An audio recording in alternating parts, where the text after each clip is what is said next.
Assalamualaikum warahmatullahi wabarakatuh.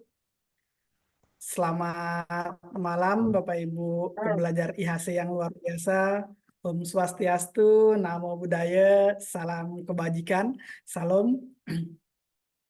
Bapak Ibu peserta dan pembelajar IHC yang luar biasa sekali, yang tiada henti-hentinya untuk terus mengasah pembelajaran tentang hipnosis dan hipnoterapi, yang kebetulan pada malam hari ini Bapak Ibu semuanya kita akan membahas salah satu teknik terapi, yaitu solution focus brief hipnoterapi, yang akan akan dinarasumberi oleh trainer kita yang luar biasa Bapak Ibu semuanya, yaitu Master Yusdi Lastutianto. Tapi Bapak Ibu, sebelum kita memulai kelasnya, untuk lebih barokahnya kelas kita malam hari ini, marilah kita sama-sama buka kelas ini dengan sama-sama berdoa menurut agama dan kepercayaan kita masing-masing. Semoga apa yang kita pelajari pada malam hari ini dapat berguna untuk diri kita sendiri khususnya dan umumnya untuk semua orang di sekitar kita. Berdoa menurut agama dan kepercayaan masing-masing, dimulai.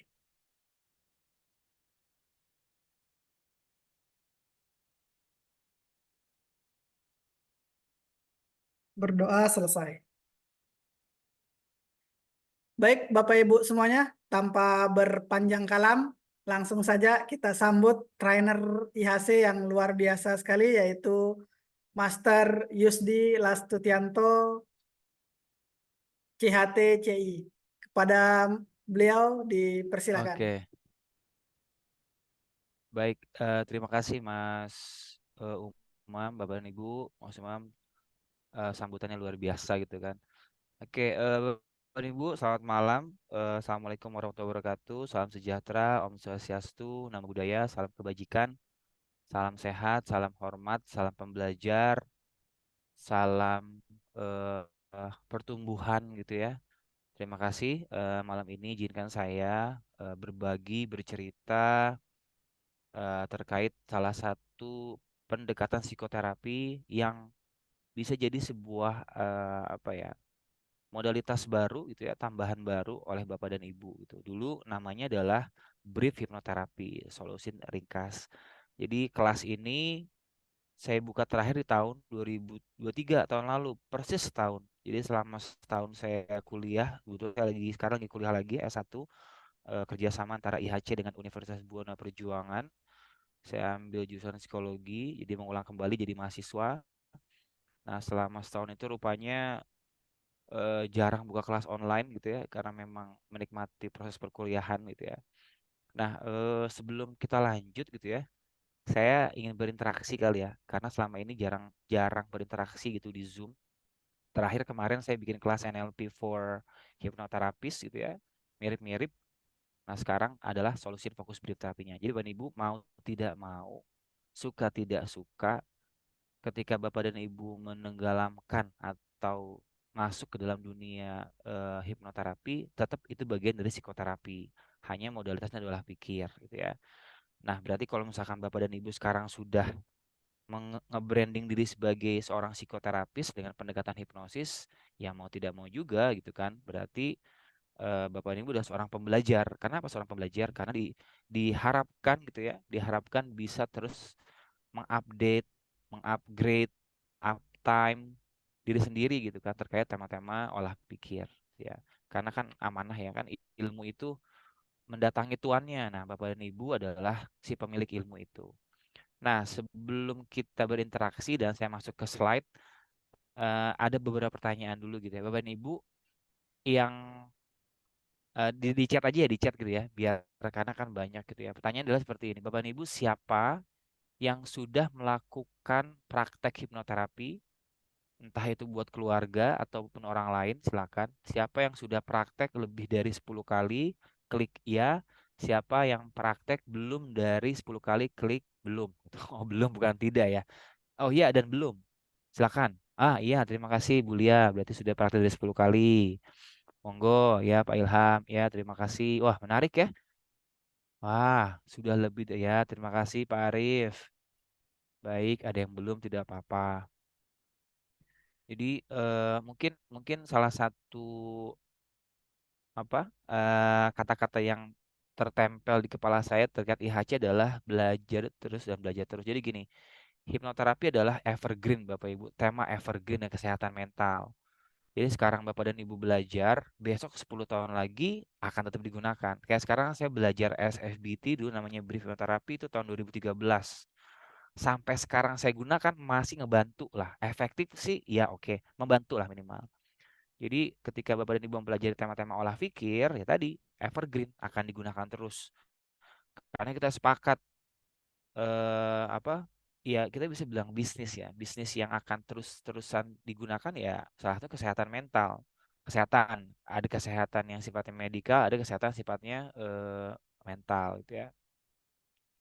Baik, oke, sudah. Wah, terima kasih nih. Nggak apa-apa. Yang belum berarti silakan tuh PR-PR-nya dikerjakan, mulai untuk nge-branding diri di sosial media, mulai untuk mengenalkan diri, mengedukasi masyarakat terkait hipnosis, apapun itu silakan. Karena sayang gitu kan ilmunya yang sudah dipelajari, sayang. Karena saya yakin banyak sekali gitu. Nanti apalagi setelah caleg ya, kemarin kita kan bikin kopdar ya. Kita bikin kopdar, lalu kita sepakat PKHI menyiapkan praktisi hipnoterapi untuk membantu para caleg-caleg yang nanti tidak terpilih gitu kan, bisa ngebantu lah. Nah, brief ini bisa ngebantu salah satunya. Baik, terima kasih yang sudah berinteraksi dan sudah menjawab. Nah, sekarang pertanyaan kedua gitu ya. Kira-kira Bapak dan Ibu apa sih tujuan dari proses hipnoterapi yang Bapak dan Ibu pahami? Monggo silakan. Apa sih tujuan dari proses hipnoterapi yang Bapak dan Ibu pahami? Monggo dijawab di apa? Di chat. Apa goals, apa tujuan dari proses hipnoterapi. Kita pakai kalimat hipno ya, meskipun memang di situ ada psikoterapi. Monggo silakan kalau ada yang mau eh menjawabnya di kolom chat. Apa tujuan dari hipnoterapi? Apakah sekedar memberikan dan menanamkan sugesti? Apakah sekedar membawa orang masuk ke dalam kondisi rileks? Kira-kira apa sih?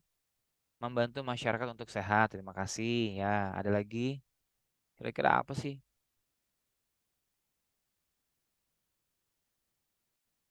Apa? Menyembuhkan. Ah, baik. Terima kasih Bang John. Luar biasa nih Bang John juga pembelajar sejati nih. Udah gitu sekarang Bang John lagi nggak di rumah kayaknya lagi di luar ya. Backgroundnya background outdoor kayaknya. Luar biasa Bang John ini. Oke, ini meningkatkan kemampuan olah pikir dalam kondisi bawah sadar untuk setiap manusia. Baik, terima kasih Pak Ilham.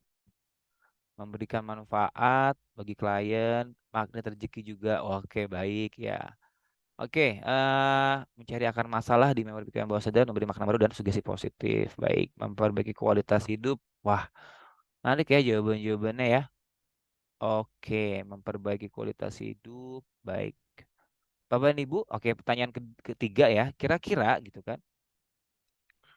eh Mana yang lebih membantu? Baik, terima kasih Bu Levis ya. Kira-kira mana yang lebih jadi apa ya? Jadi pertimbangan inti gitu kan, mengkaji masalah ketika berhadapan sama klien atau mencari solusi. Mana kira-kira yang lebih penting lah menurut Bapak dan Ibu? Mengkaji masalah gitu kan, mencari masalah apa yang salah atau fokus kepada solusi. Cari solusi, baik, terima kasih. Ya, saya yakin Bapak ini punya mengkaji masalah, solusi ya, baik. Oke, fokus pada solusi ya, baik. Jadi menarik ya, kemarin itu ada satu alumni gitu ya, alumni mengkaji masalah dia bertanya sama saya gitu kan, Mas, ini dia punya senior gitu ya, dia punya senior, dia seorang tentara angkatan, dia punya senior, dia bercerita, nah seniornya datang ke dia untuk mau diterapi, tapi seniornya tidak mau dihipnosis, tidak mau ditanya-tanya apa masalahnya gitu kan, dan juga dia nggak mau menceritakan, pokoknya dia cemas aja gitu kan. Nah, mungkin satu ketika nanti Bapak Ibu akan ketemu orang seperti itu tuh dia nggak mau digali-gali masalahnya dan dia nggak mau menceritakan keadaan atau situasi saat itu, tapi dia pengen sembuh. Nah, kan challenge ya, challenge gitu, tantangan gitu. Akhirnya saya berpikir, wah, apakah nih orang sudah belajar SFBT ya gitu? Oh, berarti belum.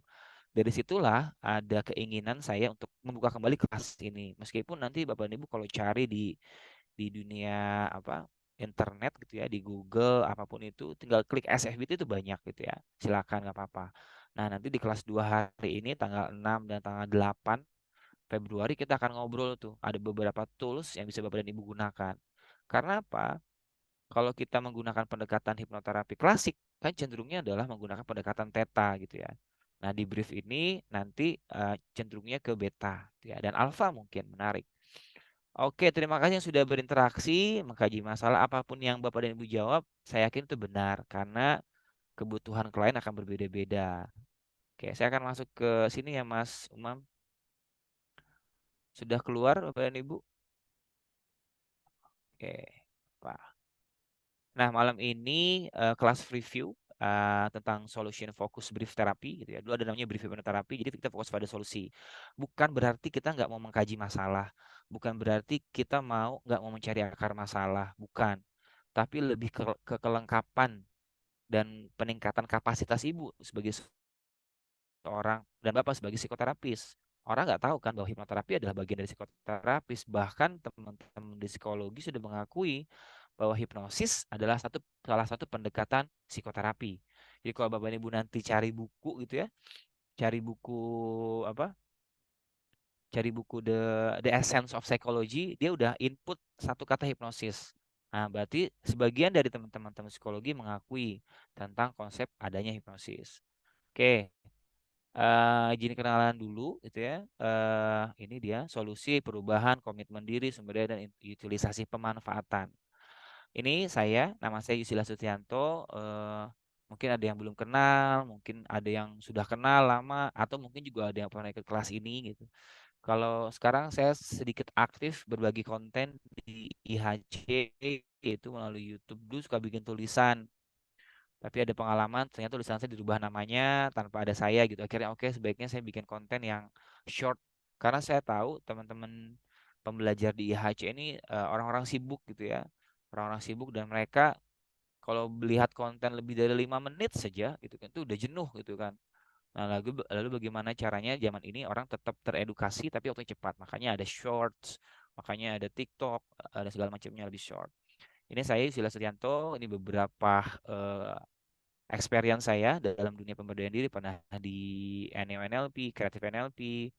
Nah, ini saya ambil di Australia, Certified Clinical Social Therapy berbasis ego personality, logoterapis, Ericksonian, ini beberapa lah ya.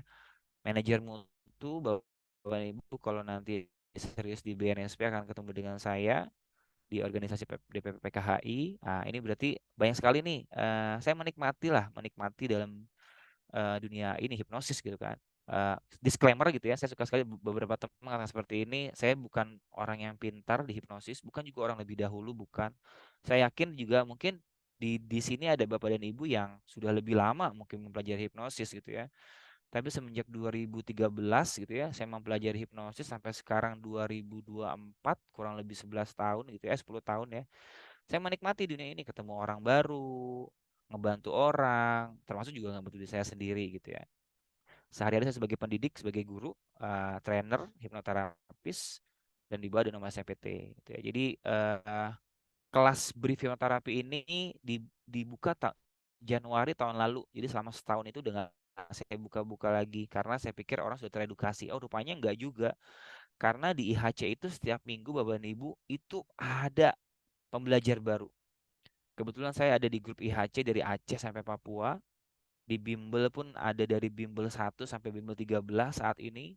Jadi dinamikanya berubah selalu gitu kan. Ada orang baru lagi, ada orang baru lagi. Berarti semakin banyak ketemu orang baru ya semakin kita perlu meningkatkan kapasitas. Saya pun tertarik gitu kan untuk berinteraksi. Oke, ini saya. Silakan nanti kita bisa. Saya ada di grup Bapak dan Ibu. Kalau Bapak dan Ibu ada di grup di HC, saya ada di situ. Tapi yang bimbel ya, mungkin kan ada grup-grup yang dari trainer gitu, itu saya nggak ada. Tapi di grup-grup besar itu saya ada. Oke, lalu kenapa sih alasan membuka kelas ini? Tentu peningkatan kapasitas praktisi hipnoterapi. Ternyata yang saya berpikir bahwa teman-teman ini juga mau mencari, oh ternyata nggak juga semua. Mereka menunggu justru. Makanya di grup itu banyak sekali informasi-informasi baru. Jadi silakan Bapak dan Ibu ketika sekarang memutuskan diri sebagai praktisi ya ditambah kemampuannya gitu ya. Jadi kalau ditanya apa tuh brief, oh ini loh penjelasannya. Kayak kemarin saya bikin NLP for hypnotherapist, ada lagi tekniknya. Nanti ada lagi tuh clean clean language, ada lagi theta healing, banyak. Ya minimal kita punya banyak pendekatan lah ya ketika berhadapan dengan klien ya. Oke. Lalu berbagai pengetahuan dan pengalaman tentu ini berdasarkan pengetahuan dan pengalaman. Jadi saya mempelajari brief ini tahun 2014 gitu ya, 14 lalu terus terus saya matangkan gitu ya. Oh, rupanya ngebantu gitu. Karena mau tidak mau Bapak dan Ibu sebagai hipnoterapis nggak akan selalu berhadapan dengan klien-klien yang dewasa. Bisa dengan klien yang anak-anak, bisa klien remaja, bisa klien dewasa akhir, dewasa awal, bisa klien yang sudah lansia, yang bisa jadi mereka punya apa? Punya needs yang berbeda gitu kan. Saya contoh tadi mereka nggak mau ditanya-tanya masalahnya. Nah, kan berarti ini bisa dijadikan salah satu pendekatan gitu ya. Lalu membentuk komunitas, tentu nanti ada diskusi-diskusi gitu ya. Saya terbuka dengan diskusi dan saya senang dengan diskusi. Monggo alternatif buat mereka yang ingin fokus pada coaching. Nah, jadi brief ini nanti salah satu kontributor gitu ya terhadap perkembangan coaching di dunia, dunia bahkan di Indonesia gitu ya. Jadi knowledge lah. Kita kan sudah sepakat ya di IHC itu belajar dan terus belajar. Jadi sekarang saat Bapak dan Ibu memperhatikan saya ya otomatis tumbuh sebagai seorang pembelajar yang memiliki pemikiran bertumbuh atau growth mindset. Oke, nah saya ingin memulainya dengan satu dua quotes gitu ya dari Steve D. Sazer gitu kan. Problem talks problem, solution talk create solution. Jadi ketika kita berbicara soal masalah ya kita akan banyak ngomongin masalah itu berlama-lama gitu. Tapi kalau kita ngomongin solusi, kita fokus pada solusi gitu ya. Ini si orang yang pertama kali mengenalkan istilah SFBT. Lalu oke. Ini apa nih salah? The mind's direction is more important than its progress. Jadi eh, arah untuk pikiran gitu ya kan, mengarahkan pikiran gitu ya lebih penting gitu kan. Karena akan memberikan progres. Jadi istilahnya kalau kata Bandler sama Joseph Robert, otak tuh butuh diarahkan gitu kan. Nah, untuk diarahkan adalah membentuk solusi, harapan-harapan baru gitu kan. Kalau misalkan seseorang berkutat di sini, di masalah ini, ya berarti dia akan fokus di situ. Tapi kalau seseorang ingin di sana mencari solusi, ya berarti dia akan fokus ke arah sana. Bahkan salah satu pendekatan meta NLP, istilah ini dan itu berpengaruh gitu ya kan. Jadi masalah ini, ketika orang bilang masalah ini, ya dia masih ada di masalah itu. Tapi kalau dibilang masalah itu, berarti sudah keluar. Kan itu yang dibutuhkan kan. Punya sudut pandang baru untuk melihat sebuah masalah dan mencari solusi. Lalu, ini ada seorang tokoh abad ini namanya Jordan Peterson, seorang klinikal psikologi. Dia mengatakan bahwa psikoterapi is dialog proses gitu kan. Jadi psikoterapi itu ada dialog, entah dialog internal eh, antara seseorang dengan dirinya gitu kan, self talk apapun itu, entah itu dengan si psikoterapisnya. Ada dialog. Kenapa ada dialog? Karena pikiran bawah sadar itu membutuhkan kejelasan arah. Oke. Sementara pikiran bawah sadar mempertahankan sebuah pemikiran. Jadi kenapa ada seseorang nggak mau berubah? Karena pikiran bawah sadar belum teredukasi. Jadi dialog itu dibutuhkan di awal. Makanya kalau Bapak Ibu belajar hipnoterapi kan ada building rapport, apalagi tuh pre-talk, matching mirroring, terus membangun transferensi keakraban. Itu bagian-bagian dari proses dialog tersendiri gitu ya. Dialog pun nggak harus bertatap wajah gitu saat ini, bisa online gitu kan. Kemarin teman-teman belajar NLP itu bisa digunakan secara online untuk terapi gitu, asal ada komitmen. Lalu purpose of psychotherapy is to set people free. Jadi kata Rollo May, ini salah seorang pengembang eksistensial psikologi. Jadi tujuan dari psikoterapi adalah untuk membebaskan orang, entah membebaskan dari penjara pemikirannya, entah membebaskan orang untuk dari masa lalunya. Kan berarti apa? Arahnya lagi tadi membebaskan orang untuk mencapai tujuan. Oke, itu. Nah, sekali lagi saya mau disclaimer SFBT karena saya pernah bikin tulisan untuk menggunakan SFBT. Nah, untuk tema-tema klinis ya, misalkan maaf nih pelecehan seksual, sexual abuse, terus apa kekerasan gitu, ini belum tentu cocok juga gitu. Karena kalau tema berhadapan dengan tema-tema itu, orang itu butuh dipahami dulu keadaannya. Tuh. Jadi disesuaikan saja Bapak dan Ibu. Ya, itu pengalaman gitu ya. Karena orang lagi trauma, lagi sakit hati gitu kan, kita arahkan untuk cari solusi, jangan dulu, dipahami dulu keadaannya. Minimal ketika udah ada acceptance, sudah ada penerimaan, sudah ada trust sama kita, baru kita pakai ini. Jadi ini lagi-lagi pilihan gitu ya. Oke, SFBT, saya singkat SFBT ya, merupakan cara yang bisa digunakan untuk melengkapi proses terapi yang lain. Jadi saling melengkapi, nggak berdiri sendiri. Yang kedua adalah pembelajaran dalam SFBT menambah khasanah belajar Anda sebagai agen perubah. Bapak Ibu agen perubah apapun itu. SFBT adalah bagian dari proses pendampingan seseorang mencapai tujuan dan perubahan yang ingin dicapai. Jadi goals, ada goals itu. Saya izin mute dulu ya. Mungkin kelupaan kali. Lalu semua yang di-share dalam kelas ini merupakan hasil belajar dan pengalaman. Ya, jadi ya kita akan silakan banyak literasi kok. Kita nggak tertutup gitu. Bahkan saya terbuka dengan hal-hal baru. Ya. Lalu objektifnya apa sih kalau Bapak Ibu nanti belajar selama 2 hari? Jadi kelas ini akan dilaksanakan minggu depan tanggal 6 dan tanggal 8. Tanggal 6-nya hari Selasa gitu ya, kita akan belajar malam, lalu ada skip 1 hari karena Rabu ada kelas biasa, kelas mentoring gitu ya. Tanggal 8, iya benar, tanggal 8-nya kita akan lanjutkan di malam Jumat gitu. Jadi nanti itu kan long weekend tuh. Jadi setelah long weekend silakan minimal punya hal baru untuk bisa di-share ke keluarga atau ke klien gitu ya. Jadi ketika Bapak Ibu nanti mempelajari ini, Bapak Ibu akan memahami konsep SFBT dan kaitannya dengan hipnosis ya. Lalu dapat menggunakan brief terapi dan mengaplikasikannya ke bidang yang dijalani untuk diri sendiri, karir, keluarga atau pertemanan ya. Lalu apa nih? Sudah. Nah, itu ya tujuannya ini, goalsnya ini ya, objektifnya ini. Tujuan pembelajaran Bapak Ibu nanti adalah ini. Lalu, saya akan jelaskan dulu nih perkembangan hipnoterapi gitu ya. Jadi dulu ada 3 tokoh tuh, 3 tokoh modern yang memperkenalkan hipnosis. Ada Anton Mesmer klasik, lalu ada James Braid, oke, lalu ada yang modern tuh siapa yang di India tuh saya lupa. Hipnotis modern di India siapa namanya? Emang mau operasi itu Mas? Lupa nih kalau kayak gini. Oke, jadi ada 3 tokoh lah, ada 3 tokoh yang mereka mengembangkan hipnosis ya. Nah, ini saya lanjut dulu mengenal 3 tipe hipnoterapi ya.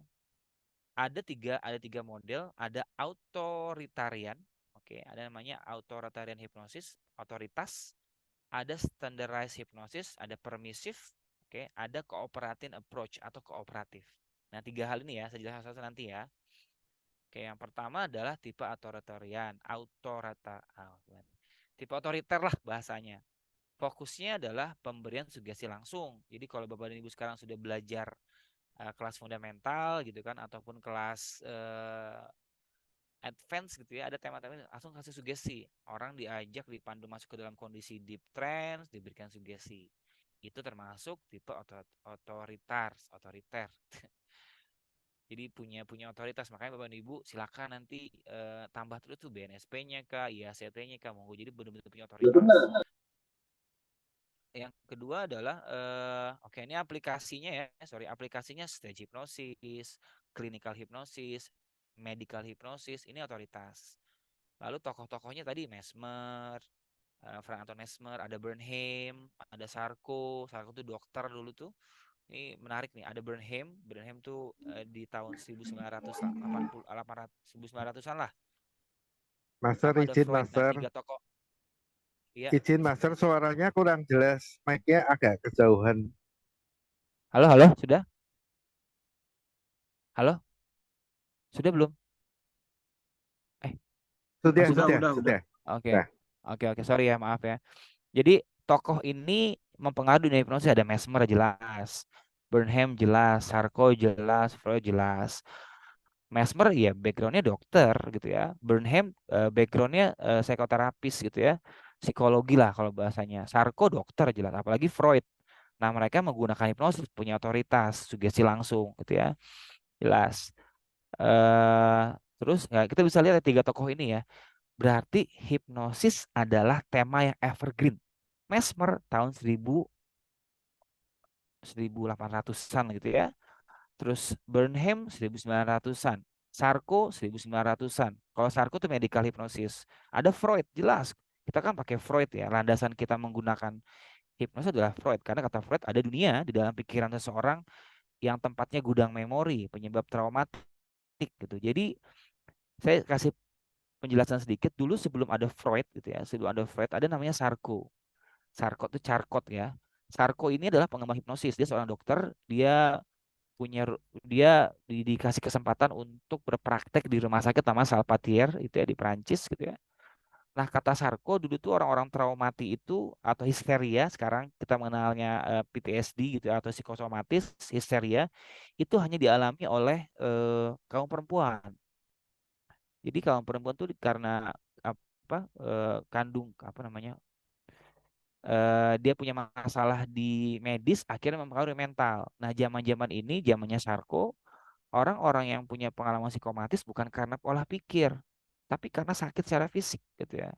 Nah, hipnosis dimanfaatin. Nah, Sigmund Freud sama Janet mengatakan bahwa oh enggak, orang traumatik itu bukan karena sakit fisiknya, tapi pengalaman di masa lalunya justru kebalik.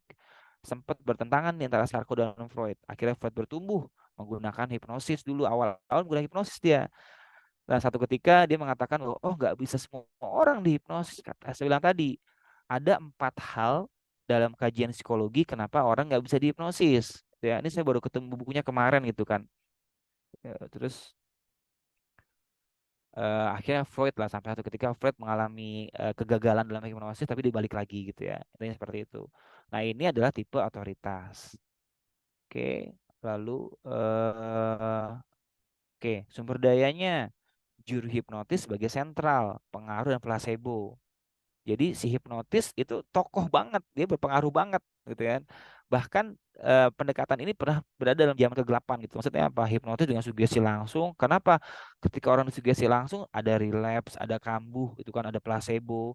Benar-benar pengaruhnya tuh kata-kata si hipnotis. Nah, ada masa hipnotis tadi mengalami kemunduran lah. Karena apa? Perubahan itu bukan keinginan dari si klien, tapi keinginan dari si hipnotis gitu. Pernah di zaman seperti itu. Bahkan dulu di zaman ini seorang hipnoterapis itu disebutnya bukan hipnotis, tapi operator.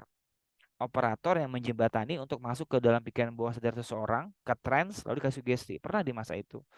Nah, ini tipe otoritas. Lalu di beberapa negara-negara yang memang lebih mengandalkan logika berpikir gitu ya kan nggak masuk nggak keterima gitu kan karena lebih suka analisis ya. Oke, ini tipe otoritas. Lalu ada tipe standardized gitu ya. Standardized itu fokus pada tahapan permisif, eksperimental, seni berkomunikasi. Hipnotis adalah keterhubungan gitu ya. Ini yang dikembangkan oleh James Braid. Kata Braid adanya rapo. Lalu ada suggestibility, ada hypnosis ability, sama ada katarsis. Nah, ini zaman-zamannya Braid gitu ya. Jadi ada keterhubungan antara hipnoterapis dan subjeknya. Kalau nggak ada keterhubungan gitu ya, nggak akan tercipta tuh proses pemberian sugesti atau proses transferensi gitu ya. Ini standar. Kalau kita belajar ini ya, ada tahapan-tahapannya mau dari pra-induksi, induksi, terus apa? Deepening ini tahapan-tahapan itu standarisasi yang kita pakai ini gitu ya kan membantu seseorang masuk ke dalam kondisi fokus sehingga terjadi hypnosability gitu ya. Lalu aplikasinya relaksasi, mindfulness, medium dan deep trance, kreativitas, imajinasi, mentalisasi gitu ya. Ini kalau teman-teman di psikoanalis bilangnya mentalisasi gitu kan, ngebayangin sesuatu. Apa konsepnya? Ego state therapy, ada parts therapy, ada age regression, ada skema-skemanya, ada timeline, ada visualization. Ya, ini tipe-tipe standarisasi gitu ya. Bahkan past life regression juga tahapan dari ini karena orang nggak akan bisa ngerasakan past life kalau tidak ada tahapan-tahapan yang lalu atau tidak kesepakatan atau keterhubungan. Jadi kata kuncinya adalah keterhubungan nih. Keterhubungan antara si subjek sama si terapis. Jadi kalau nggak ada rapo, ya ini nggak akan berjalan, gitu ya. Oke, lalu tokohnya adalah Hilgard. Oke, ini ada Hilgard, dia seorang psikoterapis gitu. Hilgard yang menarik. Ada Kroger, ini Profesor Kroger. Ada Wahlberg. Nah, Wahlberg ini dia psikoanalisis, lalu dia mempermudah membuat seseorang memahami psikoanalisis dengan menggabungkannya dengan hipnoanalisis. Ada Spiegel, Spiegel ini juga lagi berkembang nih sekarang nih. Spiegel tuh masih ada, dia sekarang masih hidup. Ada Clark Hull, kayak ini seorang akademisi dosen. Ada Dave Elman. Nah, yang sudah baca-baca Dave Elman pasti tahu nih bagaimana Dave Elman backgroundnya bukan seorang psikoterapis, tapi backgroundnya adalah seorang entertainment. Tapi orang tuanya, ayahnya seorang hipnotis. Charles Babbage, kita tahu ada Parts Therapy, ada Roy Hunter. Ini tokoh-tokoh nih yang menggunakan tipe hipnoterapi dengan permisif dan standardized gitu ya. Oke, lalu yang ketiga adalah tipe kooperatif. Apa tuh? Kerjasama. Kalau tadi keterhubungan, sekarang kerjasama. Berarti hipnoterapis dan klien itu kan sama-sama bekerja nih untuk mencapai tujuan tertentu sebagai tim untuk mengarahkan untuk membuat si klien punya tujuan, memanfaatkan namanya utilisasi. Ada namanya generative trends. Generative trends itu artinya berkembang, seseorang menemukan insight-insight baru, strategi baru, pemahaman baru, pemaknaan baru dengan apa? Dengan pertanyaan. Dengan apa? Jadi nggak sugesti. Kalau misalkan tadi kan jelas ya. Kalau yang pertama, orang di dalam masuk ke dalam kondisi rileks dikasih sugesti, tipe otoritas. Orang diem aja pasif. Sementara kita tahu pikiran bawah sadar itu nggak mungkin pasif karena apa? Ada 4 anugerah manusia. Pertama, manusia punya imajinasi. Yang kedua, manusia punya harapan. Yang ketiga, eh, manusia punya libido. Oke. Yang keempat saya lupa. Banyak yang lupanya nih. Banyak yang baca buku. Apa? Ntar kalau ingat saya share. Itu yang pertama. Jadi orang itu nggak akan serta-merta seperti robot. Nah, pendekatan pertama itu pendekatan yang dikembangkan oleh Pavlovian, bahasanya tokoh behaviorisme. Jadi kalau orang dimasukin sesuatu, itu mereka pasti akan melakukannya. Kan kita enggak, kita kan bukan robot. Manusia kan bukan robot. Jadi apapun yang akan masuk ke dalam pikiran kita akan ditelaah dulu, akan dikritisi dulu, akan dikaji dulu oleh pikiran sadar kita, si area kritis. Baru ketika pikiran sadar menerima, masuk ke memori jangka panjang. Jadi pendekatan behaviorisme ya tadi Pavlovian, Anchor itu masih pendekatan behaviorisme. Tapi sekarang sudah berkembang manusia gitu kan. Mereka punya tujuan-tujuan lain. Fleksibel sifatnya dan ada mind mapping, memetakan. Orang dibuat secara sadar memahami perubahannya. Oke, lalu aplikasinya adalah clinical hypnosis jelas. Jadi ditambah tuh ada solution fokus, ada trends utilization, pemanfaatan kondisi trend sama coaching. Jadi keadaan kita sepakat ya, trends terjadi pada setiap orang setiap harinya. Ada namanya trends in, ada namanya trends out. Kalau trends out berarti fokus kita keluar tuh memikirkan sesuatu, nonton film, nonton TV, apapun itu yang mempengaruhi pikiran kita. Baca buku, itu ya, melihat sesuatu fenomena. Sekarang ini lagi banyak banget nih trends outnya apa, lagi tema-tema apa pilpres, gitu kan. Orang gampang ngetrends, terpengaruh. Lalu ada trends in, bengong, melamun. Itu kita lagi fokus ke dalam. Dan siapa sih setiap hari nggak mengalami ini? Setiap orang mengalami ini. Nah, salah satu tokoh yang mengembangkan pemanfaatan trends in dan trends out adalah Nathan Erickson. Lalu ada pengembang NLP sama NLP developer. Kata mereka, oke, setiap hari orang akan terhipnosis, bahkan melamun saja, bengong gitu ya, bengong, visualisasi apapun itu ya bagian dari proses trends gitu. Saat sekarang Bapak pun melihat dan mendengarkan suara saya, lalu memahami kata demi kata apa yang saya sampaikan, ada proses cerna, ada proses fokus. Nah, ini sedang trends. Apalagi jika apa yang saya sampaikan itu masuk ke memori jangka panjang. Karena apa? Akan terasosiasi dengan informasi apa yang sudah ada sebelumnya dalam imajinasi dan atau benak Bapak. Fokusnya apa? Trends work, kerja trends, sumber daya diri, trends utilization, dan reframing, mengubah sudut pandang. Kan kita sepakat lagi nih, Tadi kan sudah ada beberapa orang yang mengatakan, oh punya membantu menyembuhkan, punya tujuan baru, pemaknaan baru, berfungsi ideal dirinya, ada solusi baru, ada insight baru kan itu kan.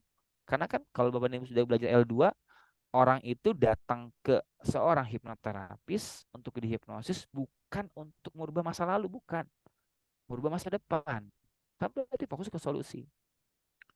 Oke, nah lalu bagaimana sih? Nah, kita sekarang tadi kan sudah jelas ya. Pertama otoritas, Bapak Ibu sudah pelajari itu di kelas L1. Yang kedua standardize, Bapak Ibu sudah pelajari itu di kelas L2. Dan bahkan age regulation sudah dipelajari. Yang ketiga tadi tipe kooperatif ya. Kata Erikson, setiap orang itu unik. Jadi kalau pendekatan hipnosis kita jangan cuma satu, karena setiap orang berbeda-beda. Tadi ada orang yang mengatakan ada alumni yang bilang dia punya klien seniornya nggak mau menceritakan masalahnya. Berarti kita kan apa? Kita butuh skill lain, butuh keterampilan lain yang kita gunakan untuk ngebantu orang itu, gitu ya. Nah, kata Erikson, karena setiap orang itu unik, berarti pendekatannya juga perlu unik. Bapak dan Ibu, saya sebagai seorang pendidik, pengajar, saya mengajar dari anak TK gitu ya, anak TK yang toddler sampai SMA, sampai kuliah, sampai sekarang di beberapa kelas di trainer. Nggak semua orang bisa digunakan pendekatan yang sama. Ada orang yang mau dihipno, makanya kalau pakai teknik pendekatan standarisasi, ada apa? Suggestibility test. Tujuannya apa? Untuk mengetahui orang ini bisa dihipnosis apa enggak. Kalau kita belajar hypno learning, kan gini, kita sepakat hipnosis adalah keadaan fokus. Berarti dalam keadaan belajar, kita perlu membuat anak itu fokus untuk siap apa? Menerima informasi. Sama seperti klien. Tes sugesti adalah bagian inti gitu ya. Tapi karena semua orang OT unik, ya berarti nggak bisa pakai pendekatan yang otoritas dong. Gitu ya. Pakai pendekatan yang menyesuaikan. Oke, kata Erikson. Lalu, hipnosis adalah proses mengkomunikasikan ide-ide jelas. Sugesti diambil dari bahasa Inggris. Artinya apa? Suggestion. Apa tuh suggestion? Ide, saran, dan pengaruh yang ditanamkan kepada seseorang. Lalu bagaimana biar bisa masuk? Tentu keadaan mereka harus siap menerima informasi, nggak kritis. Makanya dibawa masuk ke dalam kondisi deep trance. Biar apa? Biar nggak kritis. Setiap orang memiliki sumber daya generatif. Lagi-lagi, setiap orang memiliki sumber daya untuk bertumbuh. Gitu ya. Jadi pendekatan konselor zaman dulu, klien itu sifatnya pasif. Gitu kan. Kalian adalah murid, terapis adalah guru. Akhirnya bilang enggak, justru klien-klien kita adalah guru-guru kita gitu kan. Karena mereka sebenarnya punya senjata gitu kan, tapi belum ketemu. Nah, tugas kita mengkomunikasikan ide dalam dirinya sendiri. Oke, oke. Keadaan hipnotik mempunyai sumber daya jelas. Hipnosis data adalah keadaan alamiah. Hipnosis atau trance adalah keadaan alamiah. Siapapun pernah mengalami ini. Jatuh cinta. Coba, ada nggak orang yang nggak pernah jatuh cinta? Ya minimal kalau nggak jatuh cinta ke pasangannya, jatuh cinta ke orang, ya cinta ke benda gitu ya. Kan itu nggak logis ya. Jatuh cinta itu nggak logis karena apa? Misalkan orang jatuh cinta gitu kan, dia ngelihat rumahnya udah bahagia, tapi orangnya nggak ada. Itu kondisi hipnotik. Gitu ya. Bahkan kalau Bapak dan Ibu sekarang karena pilpres, lihat konten pilpres, tiba-tiba di sosmed merespon gitu kan, wah paslon A, oh paslon B, oh paslon C, itu terhipnotik sudah. Karena apa? Terdistraksi pemikirannya. Dalam konteks itu ya. Perubahan transformasional lebih bersifat korektif, perbaikan diri, oke, perbaikan diri, korektif, jelas ya. Eh, Keunikan seseorang dapat diapresiasi dan dimanfaatkan. Gitu ya. Kalau sekarang saya terapi ngobrol-ngobrol itu jika dibutuhkan masuk ke dalam kondisi deep trance ya bisa dilakukan. Tapi kalau masih bisa dialog gitu kan, bisa dialog lalu bisa memanfaatkan sumber daya itu lebih enak lagi. Jadi terapinya tuh bisa di mall, terapinya nggak sifatnya klinis gitu ya. Ya boleh-boleh saja, sah-sah saja.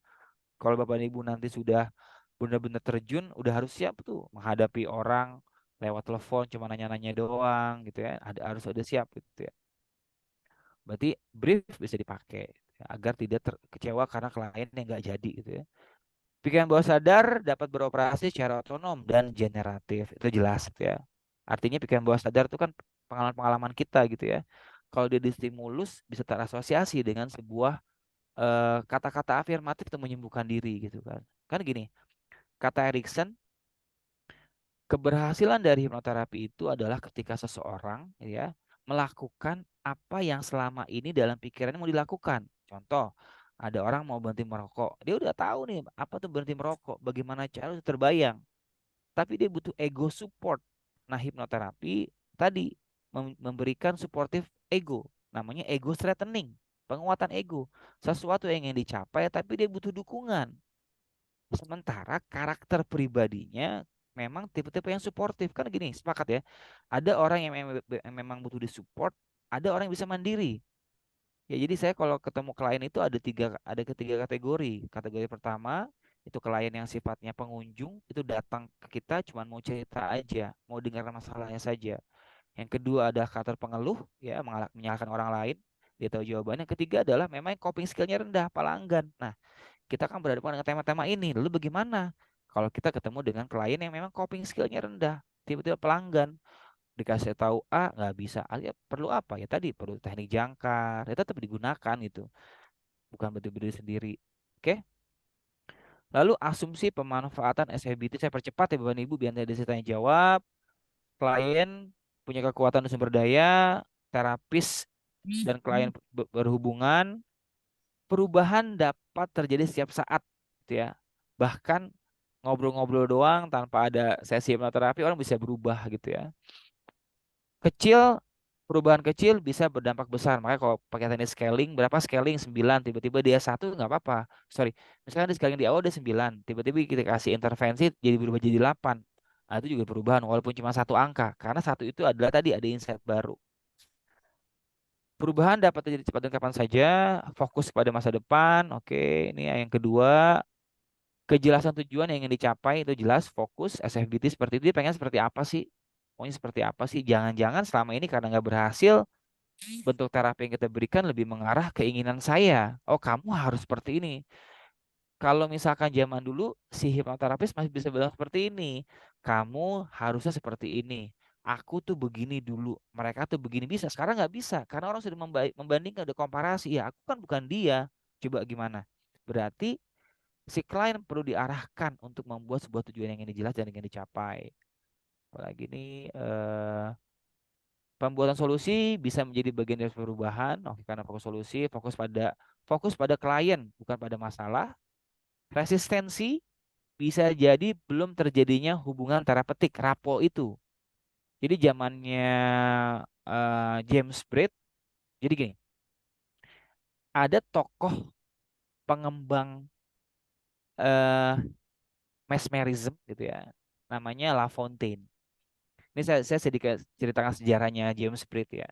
La Fontaine adalah seorang kebangsaan Prancis yang dia berjalan-jalan di Inggris gitu kan untuk menunjukkan konsep namanya fascination.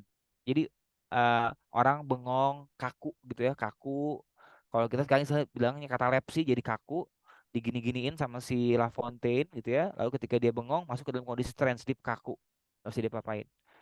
Lalu kata James Braid ini awal mulanya ketemu si hipnosis ya. Kok bisa ya? Kenapa ada orang tangannya digerak-gerakan, dikasih energi jadi kaku, dan dia bisa mengikuti apa saja?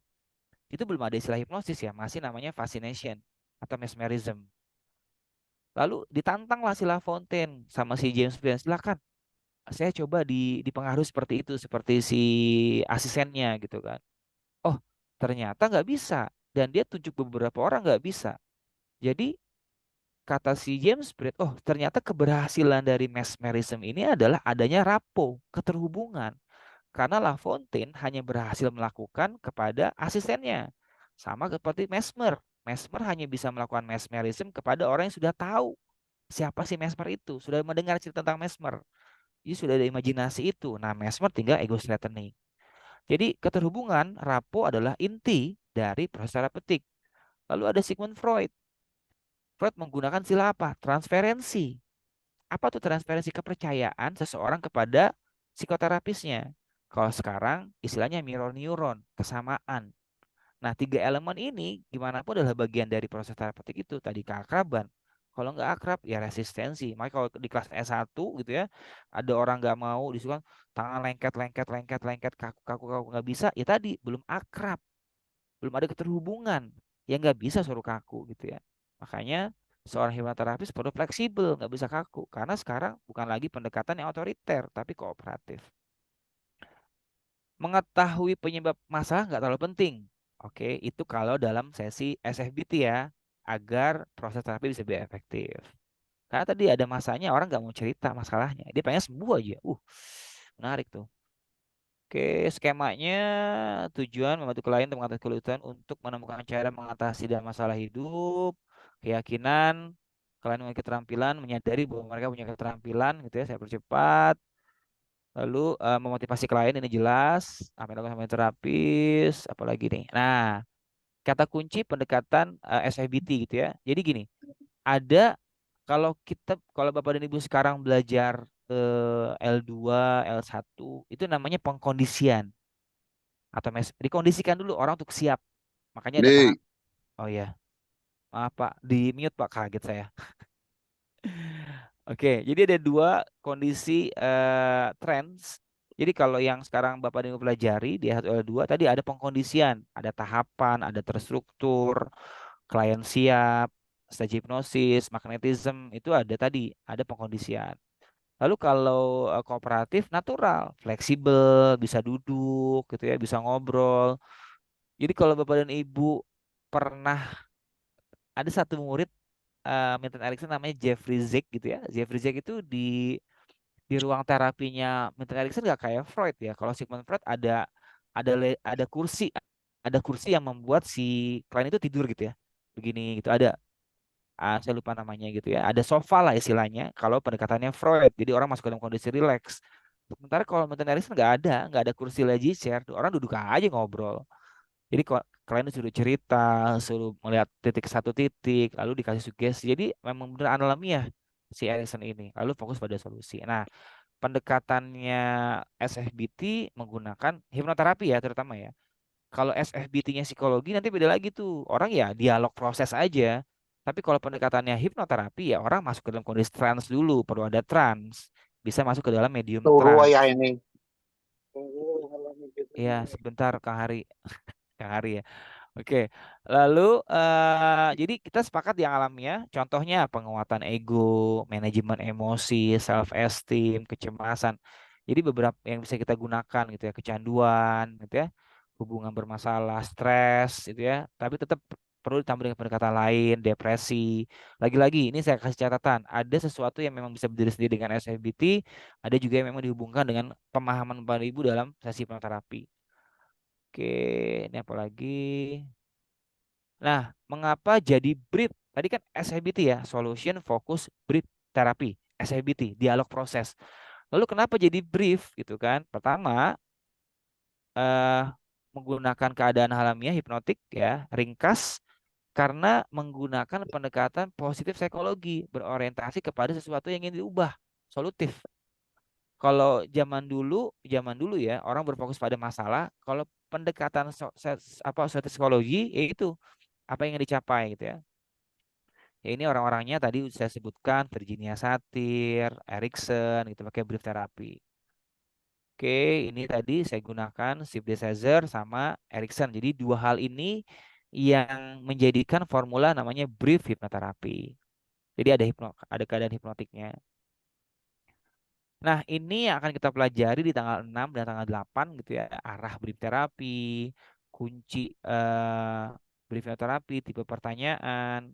Makanya tadi awalnya dari coaching gitu ya. Jadi gini, eh ada penelitian menarik ya, ada 4 hal gitu ya kan kenapa ada orang itu akhirnya bertumbuh. Pertama dia mempertanyakan, questioning, questioning gitu ya kan. Kok bisa begitu ya? Kok bisa begini ya? Lalu yang pertama, yang kedua adalah mengasosiasikan. Yang ketiga adalah jaringan, membuat jaringan di otak gitu ya. Yang keempat eksperimen gitu ya. Silakan Bapak Ibu bereksperimen nanti dengan hipnoterapi nggak apa-apa. SFBT ini cocok nih. eh Karena ada beberapa juga alumni yang masih khawatir gitu untuk tidak bisa mensugesti gitu kan. Ya ini bisa digunakan. Ya ini beberapa hal yang akan kita pelajari nanti. tanggal 6, tanggal 8. Oke, ini brief terapi chartnya. Saya percepat ya, karena ini bocoran gitu ya. Nanti akan saya perjelas di ini kan, ada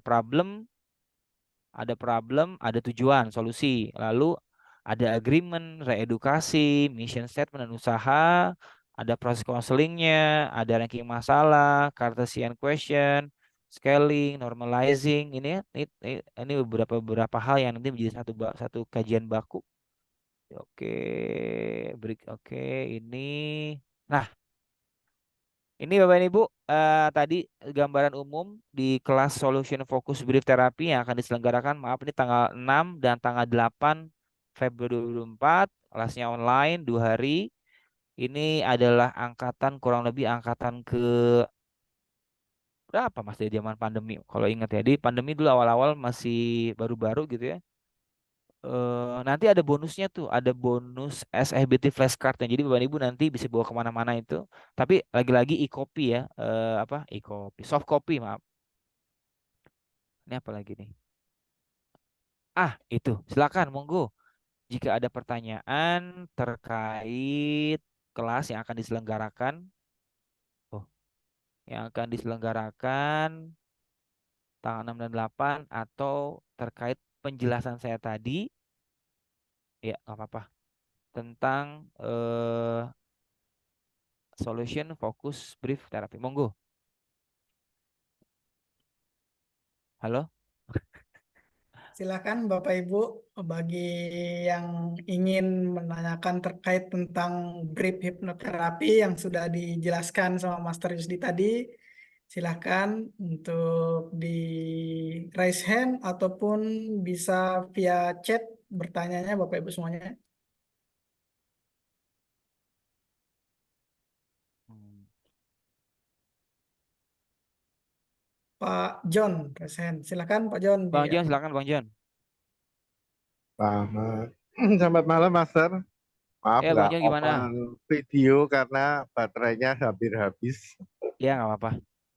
Eh, saya dengerin dengan seksama, mirip dengan NLP ya, Master. Kalau kemarin kita NLP itu kan lebih ini Bang, lebih ke otoritas Bang. Kooperatif juga sama. Tapi kemarin di NLP nggak ada coachingnya Bang. Coachingnya ada tapi nggak dalam. Nah ini ada coachingnya. Jadi Oh iya, iya. apa bahasanya ya? Embrio ada awal adanya coaching Bang. Oh, siap, Jadi siap. abang nanti bisa bisa gabungkan tuh antara brief sama yang NLP kemarin. Nah kalau yang brief di awal permukaan ngobrol-ngobrol gitu ya, ya ini bisa abang lakukan di cafe misalkan. Nah kalau yang kemarin NLP for hipnoterapi itu kan udah klinis bang, ya Tapi dilakukan kan juga bisa ngobrol-ngobrol. Kemarin saya sempat praktek, ada ketemu di jalan gitu, pakai yang NLP hand ya. mirroring, yang pakai hand Oh mirroring hand. mirroring hand. Oh ini nggak ada bang, ini nggak ada. Ini bener-bener solusi fokus brief terapi. Bedanya adalah ya ini menambah khasana aja gitu ya. Kalau mau dibilang mirip mirip bang, karena kan ini model sama bang, Martin Erickson bang. Oh, siap, siap. Sama. Ya ini Siap. menambah kemampuan aja ke sana gitu. Jadi biar nggak oh ternyata ada ini ya gitu ya. Oh ternyata ada ini ya. Oke, Ya, siap. Terima makasih Bang John. kasih. Ya Bang. Ada lagi apa nih Bu? Oh tadi ada yang bertanya nih apa nih? Kalau belum L2 apa bisa ikut ini? Boleh, silakan. Karena gini, ini kan diikuti oleh nasional ya. Nasional. Jadi bukan di kelas Jakarta aja. Jadi kita fasilitasi mereka yang di Aceh, di Papua, di Kalimantan gitu kan. Untuk memang susah mengakses ini gitu. Jadi ya kita memfasilitasi sebenarnya itu aja tujuannya. Jadi nanti silakan digunakan gitu. Jadi boleh Pak Basit ya. Dengan senang hati Pak Basit. Boleh Pak Ahkam tuh dari Makassar, jauh-jauh nih. Ada lagi yang ingin ditanyakan? Eh, Pak Guan gimana kabarnya Pak Huan? Baik, Master. Wah, Pak Huan rajin ya ikut riset ya. Saya lihat beberapa kali. Itu ya. Oke, baik. Any question? Mau tanya sedikit ini. Boleh, Eh, silakan Pak Bu Maaf ini ya Yundaru. tadi terlambat, agak terlambat. Hmm. Ini fokusnya untuk diri sendiri atau lebih banyak ke orang lain?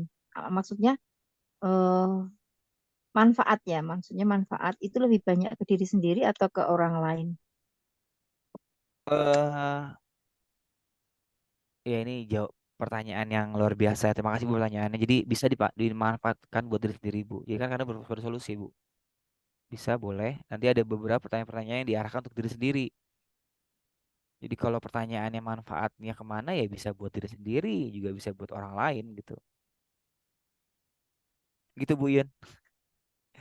Nah, kalau NLP itu kan eh, lebih banyak ke diri sendiri ya, artinya eh, kita menggali diri sendiri atau mungkin memperbaiki diri lebih banyak gitu ya kalau NLP. Mm-mm. Tapi Mm-mm. kalau yang ini, nah makanya saya tanya ini eh, lebih ke diri sendiri atau ke orang lain, maksudnya seperti itu. Bisa bukan Terima tadi gini. kasih. Makasih Bu Yun. Salah satu tujuan dari brief ini adalah orang memetakan situasi dan keadaannya. Pertama gini, misalkan ada orang stres gitu ya, dia stres. Nah, ketika dia stres, dia diarahkan untuk meranking masalahnya atau depresi. Kita sepakat ya. Depresi adalah kumpulan-kumpulan emosi yang belum terselesaikan. Ada unfinished business, ada sakit hati. Nah, dari NLP, NLP, dari brief ini seseorang diminta untuk meranking masalahnya. Mana sih masalah yang A, B, dan C? Nah, jangan-jangan ada satu masalah di nomor satu ini yang mempengaruhi masalah lainnya. Jadi kita nggak, misalkan saya gitu ya, saya punya 5 masalah. 5 masalah, 1, 2, 3, 4, 5. Saya akan minta diri saya meranking masalah mana yang paling mempengaruhi hidup saya. Oke, berarti misalkan ini nomor satu nih saya ranking. Jangan-jangan dengan bisa menyelesaikan masalah ini, 2, 3, 4 ini bisa beres gitu. Tadi yang pertama, membuat orang menyadari, memetakan situasinya dengan memberikan pertanyaan kepada diri sendiri. Lalu, apa yang ingin saya harapkan terjadi sama diri saya sendiri kan seperti itu kan? Oh, aku pengennya ini. Oh, bagaimana caranya? Oh, caranya adalah tadi tetap ada konsep hipnosisnya, ada proses mentalisasinya. Makanya namanya brief hipnoterapi. Beda kalau SFBT yang menggunakan psikologi, dialog proses. Kalau hipno ya tadi ada kondisi hipnotiknya, tapi nggak self hipnosis ya, beda ya. Kalau self kan orang diminta untuk mindfulness, kasih afirmasi, buat jangkar gitu. Ini lebih ke, kan tadi di awal ada sebuah quotes ya. Psikoterapi adalah proses dialog. Nah, dialog itu ada dialog ke dalam dan dialog keluar. Itu mungkin Bu. Makasih pertanyaannya. Iya, ya. Terima Heeh. kasih, Master. Sama-sama Ibu. Malam Master, mau nanya Master. Iya, ada yang nungguin tuh jawaban itu. Iya Pak Puji, ntar silakan. Jadi gini, tadi di awal itu jadi gini, ada temuan terbaru dari beberapa tokoh psikologi gitu ya. Kenapa sih ada orang yang nggak bisa dihipnosis? Nah, ntar saya jelaskan setelah nanti ini ya. Ada empat, ada 4 tipe, ada bukan 4 tipe ya, ada 4 profiling. Tadi saya mau nanya silakan. Ya, malam Master. Iya Pak Budi silakan. Ya, Master saya mau nanya. Hmm. Kadang kita kan banyak pengaruh-pengaruh dari luar. Hmm. Tapi kita mengikuti, kadang juga kita tidak mengikuti. Apakah keyakinan benar atau salah itu harus kita lebih besar keyakinannya? Apakah kita sama sekali meyakini bahwa kita lah yang sebenarnya, yang sebenar-benarnya gitu, Master? Oke, saya coba memahami makna pertanyaannya. Berarti gini, Pak Budi dapat informasi gitu ya. Lalu informasinya itu dicerna dalam proses berpikir gitu ya, benar ya. Benar, Lalu ada proses meragukan informasi tersebut, benar nggak? benar. Oke, berarti ada konflik berpikir antara informasi yang baru dan informasi yang sudah ada di pikiran bawah sadar, seperti itu kah? Jadi contohnya seperti gini, Master. Misalnya, oh ini Silakan. nanti kamu kalau nanti naik mobil, takutnya nanti terjadi belanggar gitu. Terjadi Tetapi apa? kita meyakinkan terjadi tabrakan gitu. Misal ini, Oke. Master. Tetapi kita meyakinkan bahwa kita akan baik-baik aja gitu. Ya. Jadi kan banyak pengaruh-pengaruh dari luar. Berarti apakah Ya, walaupun salah atau benar, kita melakukan lebih yakin daripada yang lain, apakah itu akan mewujudkan apa yang kita inginkan gitu, Master? iya, iya Pak, bisa. Kan hati-hati dengan apa yang kita pikirkan, hati-hati dengan kita rasakan kan. Jangan-jangan apa yang kita rasakan bisa berpengaruh ke diri kita gitu. Jadi kalau misalnya pertanyaannya apakah benar atau salah gitu dengan meyakini apa yang kita yakini gitu kan, ya selama itu baik, ya dilakukan saja Pak gitu. Kan itu Hmm. proses proses ini ya. Bahkan kalau teman-teman di NLP dia nggak menggunakan istilah hipnos tapi teta. Jadi orang dalam lagi bengong gitu kan, lalu ada proses dialog berpikir, lalu meragukan sebuah pemikiran, nggak mungkin, nggak bisa kan afirmasi ya. Kata-kata yang diucapkan semesta menangkapnya. Lalu semesta menangkapnya ya itu nggak terjadi apa yang dipengaruhi orang lain gitu. Jadi kalau pertanyaan benar atau salah ya tergantung dalam konteks apa, Pak. Iya, iya, iya, iya. Artinya kita meyakini itulah yang kita jalani, Master. Gitu ya, maksudnya, Iya, Master ya. yes, Pak Budi, terima kasih Oke, pertanyaannya Pak Budi. oke, oke, oke, oke. Nah, itu Makasih, Master. terima kasih juga Pak Budi. Oke. Oke, jadi kalau ya udah dijawab ya Pak Daud ya. Baik nih, ada lagi nggak pertanyaan soal brief nih? Kalau nggak ada pertanyaan soal brief, saya akan share 4 temuan kenapa orang nggak bisa dihipnosis. Atau gini ya, Mas Umam, yang 2 saya share sekarang, yang 2 nanti di kelas. Jahat banget nggak sih? Nggak, Siap, bercanda. Mister. Jadi gini, ada ada seorang dokter ya dalam dunia psikoterapi, psikolog, dokter lah ya. Jadi kemarin baru belum lama saya baca bukunya. Tadi saya mau buat kontennya di YouTube gitu kan. Cuman waktu ini yang super padat gitu. Karena kan kita tahu ya, bapak dan ibu yang suka bikin konten kan nggak mudah ya. Harus nyiapin kamera dulu, lalu ada proses scriptingnya, ada proses proses hooknya itu, terus udah gitu editingnya itu kan nggak bukan pekerjaan bukan pekerjaan apa ya sejam gitu. Jadi kalau bapak ibu lihat saya lihat bikin konten 1 menit itu mulai dari buat scripting, narasi, editing itu 1 jam lebih gitu. Apalagi kalau bikin konten yang memang cuma ngomong doang ya memang mudah. Tapi kalau konten yang sekarang saya bikinnya selama 1 menit itu benar-benar prosesnya lumayan lama itu. Proses berpikirnya cocok apa enggak nih? Karena kan memang itu diarahkan ke teman-teman pembelajar hipnoterapi dan hipnosis gitu. Audiensnya jelas untuk pemberdayaan diri. Oke, ada yang nanya lagi nih? Nggak ada ya? Oh iya, enggak. Nanti, wah, Pak John, nanti 2-nya di kelas, Bang John. Jahat banget ya, Bang John ya? Kan looping, Bang John, looping, loop gitu.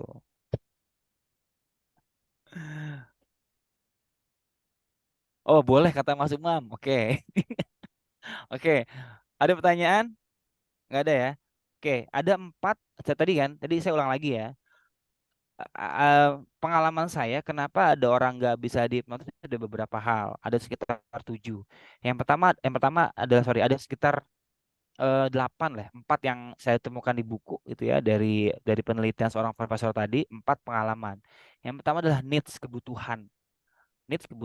Kalau orang nggak butuh muncul namanya mekanisme pertahanan diri atau ego yang kita kenal dengan namanya area kritis. Jadi kalau area kritis yang kita pahami di hipnoterapi itu adalah mekanisme pertahanan diri, mekanisme ego gitu ya. Itu yang pertama namanya ego syntonic needs. Jadi kalau orang nggak butuh ya nggak bisa dihipnotis. Yang kedua adalah pemahaman, understanding. Gitu ya. Jadi kalau orang belum paham manfaat dan tujuan dari hipnosis, dia akan bingung seperti apa kondisi hipnosis. Karena banyak dari masyarakat yang menganggap bahwa hipnosis adalah tidur. Padahal kita sepakat, tapi bukan bukan tidur, tapi theta condition. Makanya ada hypnoslimming, ada hypnoteaching, kan bukan tidur. Ada hypnoselling, ada hypnocircumcision, kan bukan tidur. Ada katalepsi, bukan tidur. Berarti berhubungan dengan pemahaman. Dengan orang paham apa itu hipnosis dalam keadaan gelombang otak theta, ya berarti dia akan merasakan itu manfaatnya. Lalu yang ketiga adalah rapo, trust. Trust itu berhubungan dengan kapasitas dan kemampuan seorang hipnoterapis. Kalau hipnoterapisnya ada nggak yakin dengan dirinya sendiri, bagaimana orang lain gitu. Makanya Bapak dan Ibu perlu dikasih makan tuh si hipnotis dalam diri Bapak dan Ibu. Kan sekarang gini, Bapak dan Ibu kan sudah belajar kelas fundamental. Berarti di sana sudah ada ego personality si penghipnotis. Kenapa si penghipnotis ini nggak pede? Karena dia masih kurus. Dia masih kurus, belum dikasih makan, belum dikasih suplemen. Kenapa ada orang nggak pede tadi? Masih kurus si penghipnotisnya. Nah, bagaimana biar dia pede? Bagaimana agar orang lain bisa percaya? Ya tadi, digemukin dia. Minimal nggak gemuk tapi strong. Jadi si penghipnotis dalam dari bapak dan ibu ya dikasih makan, diedukasi gitu kan, diberikan pemahaman, dikasih skill. Ya, salah satunya dengan behavioral terapi ini. Nah, itu ketiga pemahaman itu. Jadi kalau orang misalkan nggak bisa dihipnotis tadi, karena dia nggak percaya, orang dia aja orang dia aja masih statusnya tentang nyinyir-nyinyir, orang bagaimana percaya gitu kan. Jadi, oke, takut boleh. Tadi berhubungan dengan ego mekanisme pertahanan diri. Nah, yang keempat gitu ya, ada namanya, ini agak dalam memang, ada namanya psychoanalytic profiling. Rupanya Bapak dan Ibu gitu ya. Ini psikoanalisis berhubungannya ya.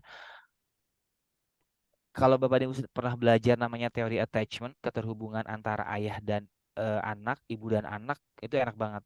Jadi kata si dokter ini, ketika anak kecil gitu ya, anak kecil lebih dekat dengan ibu gitu ya, lebih dekat dengan ibu, dia mudah dihipnosis karena mudah fokus, mudah menerima informasi.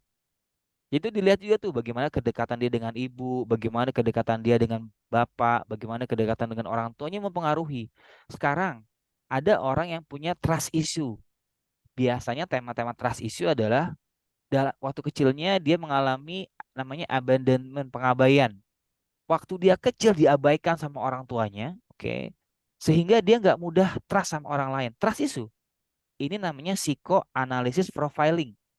Jadi ketika kecil orang itu memang punya masalah dengan kepercayaan dengan orang lain, itu akan berpengaruh. Contohnya saya waktu di kelas Bogor itu pernah ada, mohon izin ya, mohon maaf ini saya buka nggak nama ya. Ada satu alumni di kelas itu susah banget hipnosis, susah banget. Bahkan pakai body catalepsy gitu, di kursi dua itu dia cuma bertahan 2 detik, satu dua jatuh gitu kan. Padahal sudah banyak framing gitu kan. Ketika saya tanya, kok Pak susah banget ya masuk ke kondisi fokus? Baru saya tanya, waktu kecil gimana? Oh, saya broken home family gitu kan. Keluarga saya keras, ayah saya, bapak saya keras. Jadi saya gak percaya sama orang. Itu berpengaruh.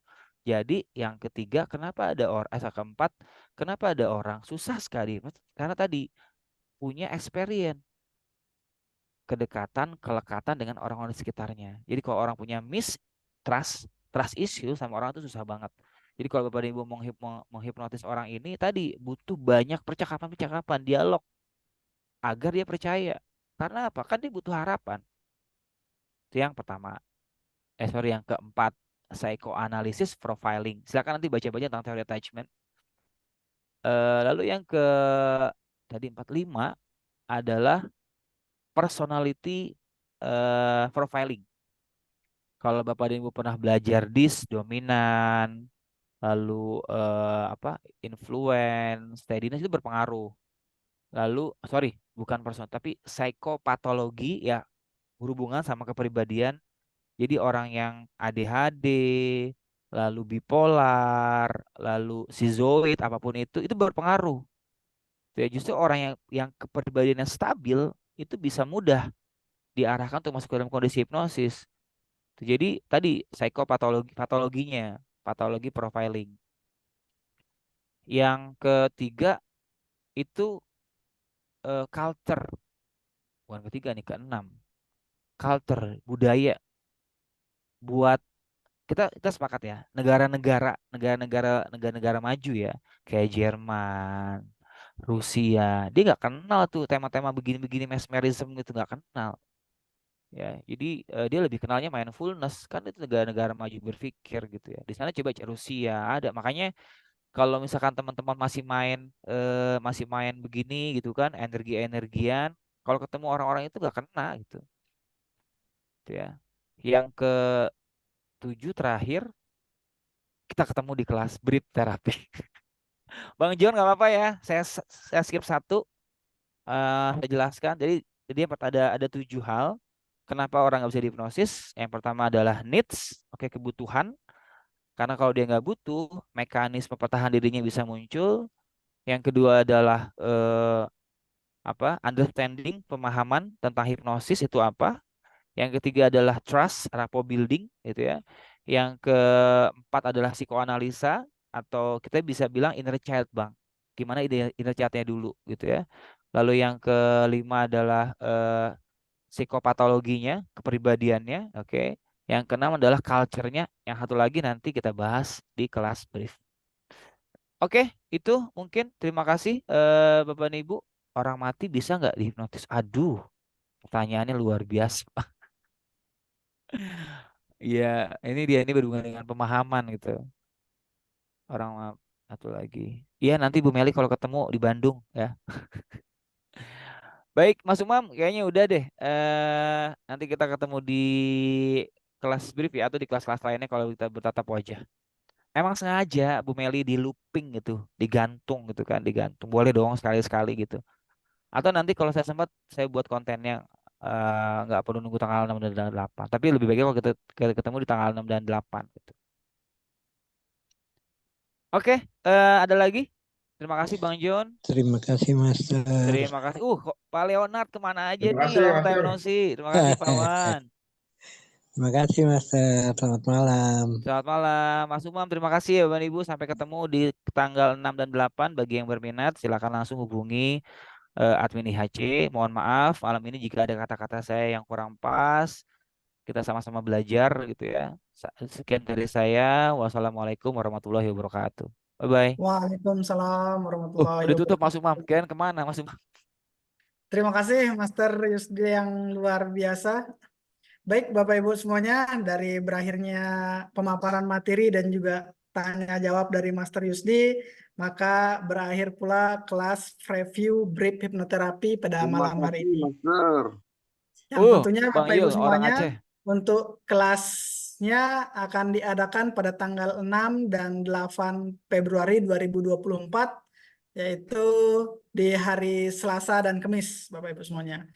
Bagi Bapak Ibu yang berminat untuk mengikuti kelas brief hipnoterapi, bisa menghubungi customer service di IHC. Jadi demikian Bapak Ibu semuanya, mungkin cuma itu yang dapat kami sampaikan. Kurang dan lebihnya saya pribadi dan seluruh tim IHC mohon maaf yang sebesar-besarnya apabila ada kesalahan dan kekurangan dalam pelayanan selama Bapak Ibu berada di IHC. Baik Bapak Ibu semuanya, kita sama-sama akhiri kelas malam hari ini dengan sama-sama melafalkan Alhamdulillah. Alhamdulillahirabbil alamin. Alhamdulillahirrahmanirrahim. Demikian dan terima kasih. Wabillahi taufiq walhidayah. Wassalamualaikum warahmatullahi wabarakatuh. Selamat Waalaikumsalam warahmatullahi Terima wabarakatuh. kasih, Master. Terima kasih Bang Yul. Wah, Bang Yul nongol nih. Makasih banyak Master. Sama-sama Terima kasih, Bu Yul. Master. Salam sehat Om Yul. Alhamdulillah sehat. Terima kasih, Master. Baik, terima kasih. Baik, Bapak Ibu kita live bareng-bareng ya Mas Umam ya. Siap. 1, 2, 3.